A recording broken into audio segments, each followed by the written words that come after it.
Hello and welcome back to Eric Sam's online lessons. All right, so in this lesson we're going to look at a very interesting topic, guys, and this topic it is based on integration.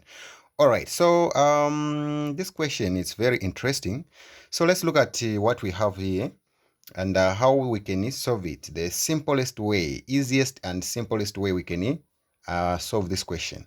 All right, so you have to follow closely, and please, if at all you have questions, don't forget to comment. All right, so let's go. So what we are going to do, step one, we are going to use a method where we are going to integrate each term independently. All right, so we start like we are going to say integral of the first term here. So 6x 2 squared. All right. So when we integrate this term, what will happen? So when you are integrating, the power adds plus 1. Then you divide everything.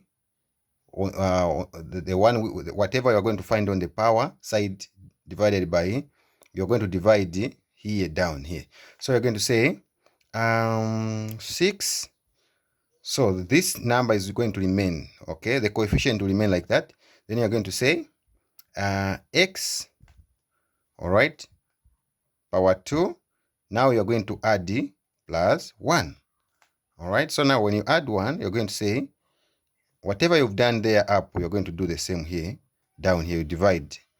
Okay, so this is what you do. You're going to say, all right, so in this case, what are we going to get? You're going to have 6x power 3. All right, over 3 here when you add.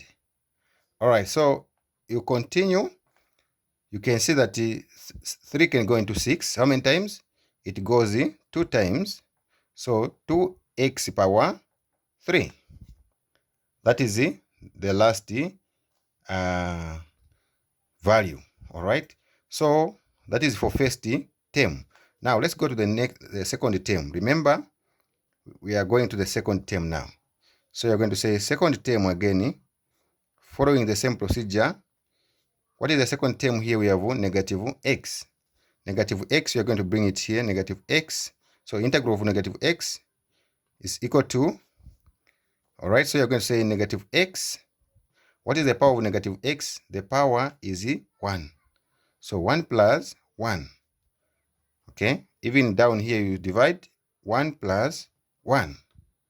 Okay, you say equal to negative x, all right, power 2 when you add those, and also here power 2.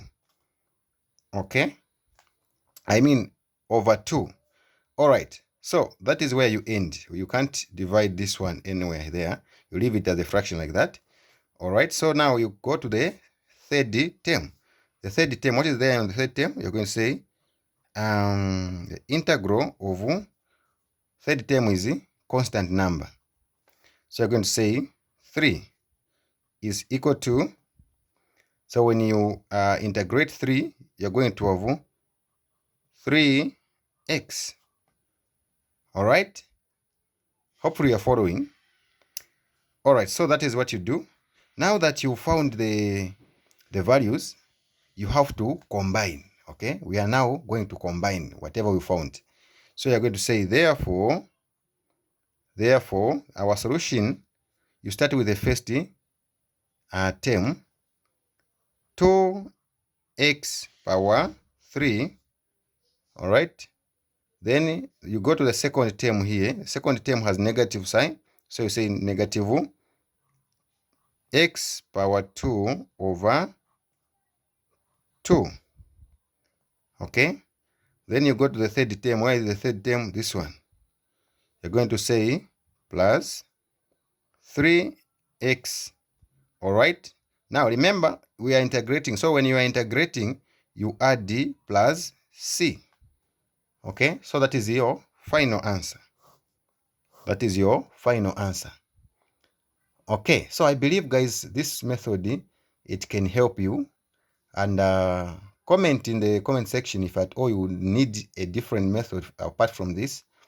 All right, thank you very much for watching, and I believe, guys, you've enjoyed the lesson. See you in the next lesson. May God bless you, and wishing you very progressive lifetime.